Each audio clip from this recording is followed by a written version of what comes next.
अखण्डमण्डलाकारं व्याप्तं येन चराचरं तत्पदं दर्शितं येन तस्मै श्रीगुरवे नमः।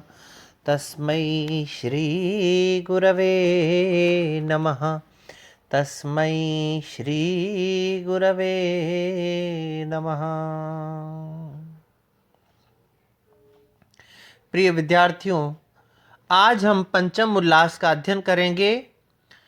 चतुर्थ उल्लास में हम काव्य के प्रथम भेद ध्वनि काव्य का उत्तम काव्य का अध्ययन किया था, जिसके अनेकानेक भेद थे जो हम देख चुके हैं। आज हम द्वितीय भेद गुणीभूत व्यंग्य काव्य, जिसको मध्यम काव्य भी कहा जाता है, उसके भेदों पर चर्चा करेंगे। अगूढ़म अपरस्यांगम वाच्य सिद्ध्यंगम अस्फुटम संदिग्ध तुल्य प्राधान्ये काकवाक्षिप्तम असुंदरम व्यंग्यम एवं गुणीभूत व्यंग्यस्य अष्टौ भिदाः स्मृताः। गुणीभूत व्यंग्यस्य, इस गुणीभूत व्यंग्य के अष्टौ भिदाः, 8 प्रकार के भेद स्मृताः कहे गए हैं, बतलाए गए हैं। कौन कौन से? पहला है अगूढ़म, यानी जो अगूढ़ हो। दूसरा अपरस्यांगम, इतर का अंग, अर्थात किसी दूसरे का अंग हो। ये कैसे आगे स्पष्ट होगा उदाहरणों में। वाच्य सिद्ध्यंगम, वाच्य सिद्धि का अंग हो। चौथा अस्फुटम, जहां पर स्पष्ट रूप से व्यंग्य न हो, अस्पष्ट हो। संदिग्ध तुल्य प्राधान्य, ये देखिए 2 है, एक होगा संदिग्ध प्राधान्य, दूसरा है तुल्य प्राधान्य। 5वां भेद हुआ संदिग्ध प्राधान्य का, 6ठा भेद हुआ तुल्य प्राधान्य का। काकु आक्षिप्तम, 7वां है काकु से आक्षिप्त। काकु से आक्षिप्त से क्या तात्पर्य? काकु अर्थात हमारी ध्वनि, उस ध्वनि के द्वारा भी कई बार हम व्यंग्यार्थ की पहचान कर लेते हैं कि कोई व्यक्ति लेट आया या कोई भी बात में हम लोग जो एक ध्वनि का अलग प्रकार से उच्चारण, ओहो क्या बात। बस जो किसी ने कोई नया वस्त्र पहना है ना, बिना किसी प्रयोजन से किसी ने कोई नया वस्त्र पहना या नई ड्रेस खरीदी, तो हम कुछ नहीं कहते हैं, केवल एक अलग प्रकार की ध्वनि निकालते हैं, ओहो। ये जो ओहो है, यही काकू कहलाती है।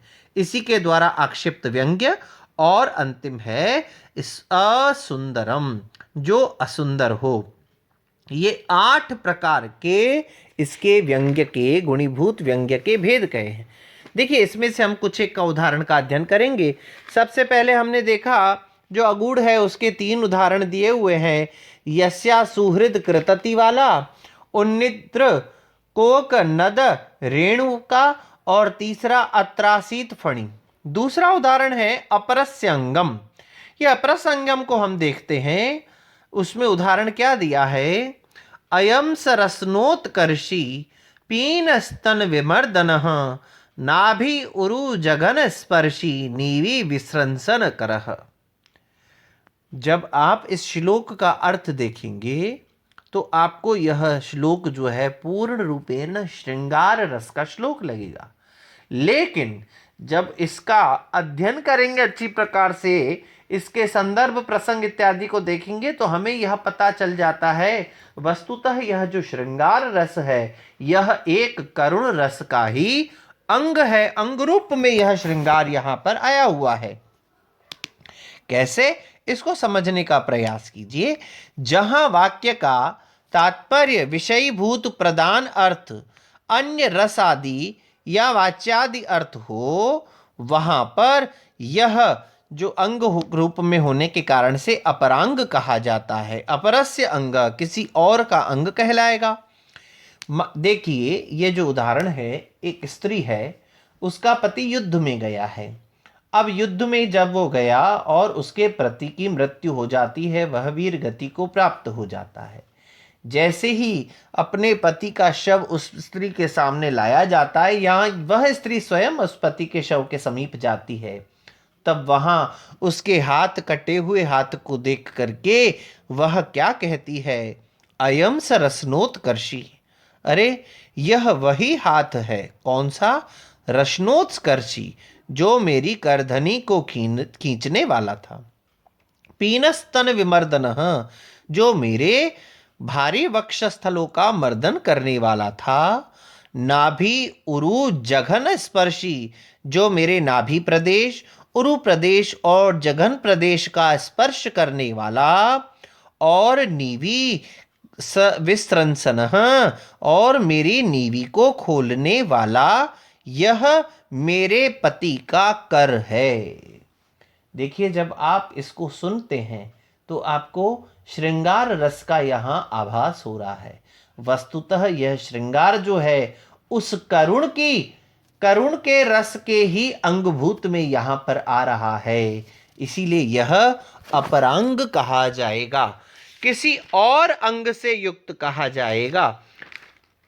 यद्यपि यह श्रृंगार है, लेकिन यह श्रृंगार भी जो है वह किसका अंग है? करुण रस का अंग कहा गया है। इसके बाद में एक चौथा उदाहरण है, चौथा है अस्फुट। अस्फुट का उदाहरण क्या है? अदृष्टे दर्शनोत्कंठा, दृष्टे विच्छेद भीरुता, ना दृष्टेन न दृष्टेन भवता लभ्यते सुखम। यहाँ पर एक नायिका अपने नायक से क्या कहती है? अदृष्टे दर्शनोत्कंठा है। अदृष्टे, जब आप दिखाई नहीं देते, आपका दर्शन नहीं होता है, तब आपके दर्शनों की उत्कंठा होती है। और दृष्टे विच्छेद भीरुता, और जब मैं आपका दर्शन कर लेती हूँ, जब आपको देखती हूँ, तब आपसे विच्छेद विरह होने का मुझे भय होता है। अर्थात जब मैं देखती हूँ तब नहीं देखती हूँ, तब आपके दर्शनों की उत्कंठा, आपको देखने की इच्छा होती है, और जब मैं आपको देख लेती हूँ तो मुझे विरह की व्याकुलता भयभीत होती है। विरह की व्याकुलता भय प्रदान करती है।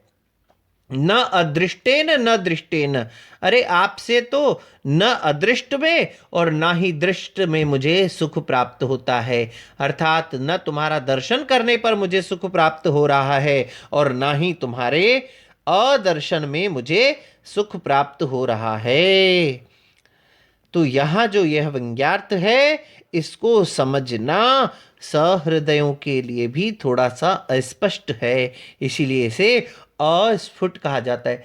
ध्यान दीजिएगा, हिंदी सिनेमा में एक बड़ा अच्छा सुंदर सा गीत भी इसी भाव को स्पष्ट करता हुआ कहता है, मिलो न तुम तो हम घबराएं, और मिलो तो आंख चुराएं। है, मिलो न तुम, जब नहीं मिलते हो तो हम घबरा जाते हैं, और मिलने पर तुम्हारे से आंखें चुराने लगते हैं।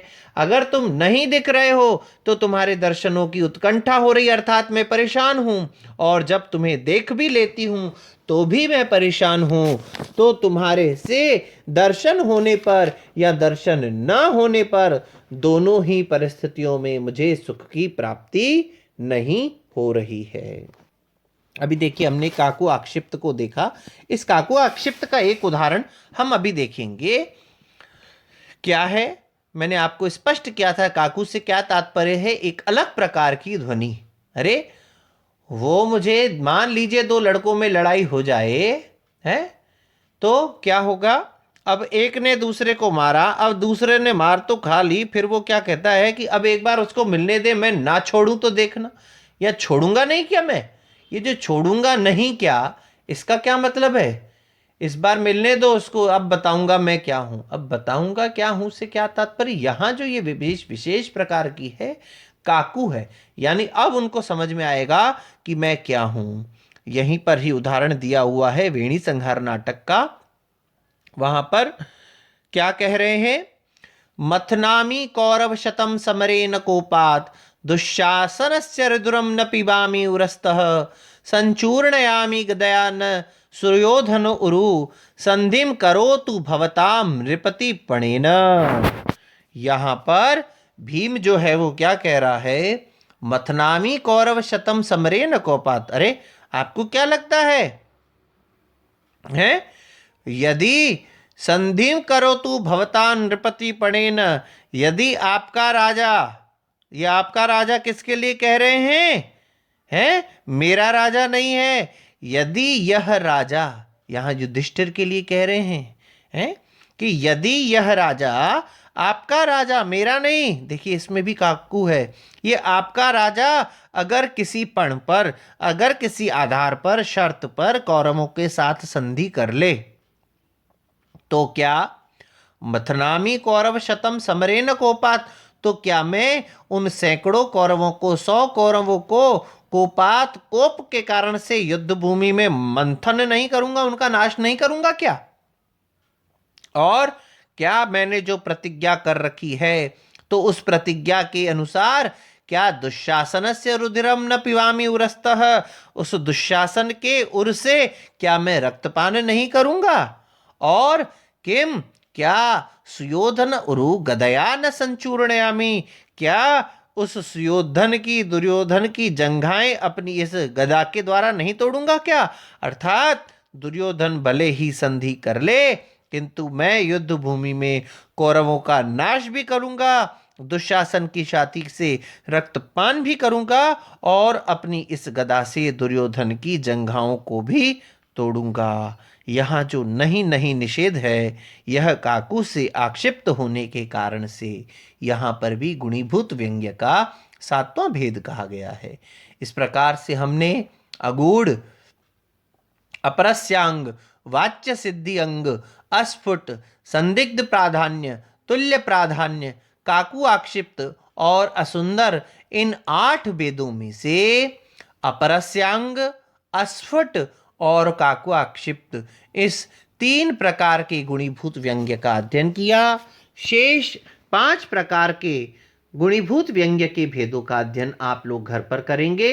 अगर किसी भी प्रकार की समस्या आती है तो आप व्हाट्सएप के ग्रुप में चर्चा के माध्यम से पूछ सकते हैं। अब अगली कक्षा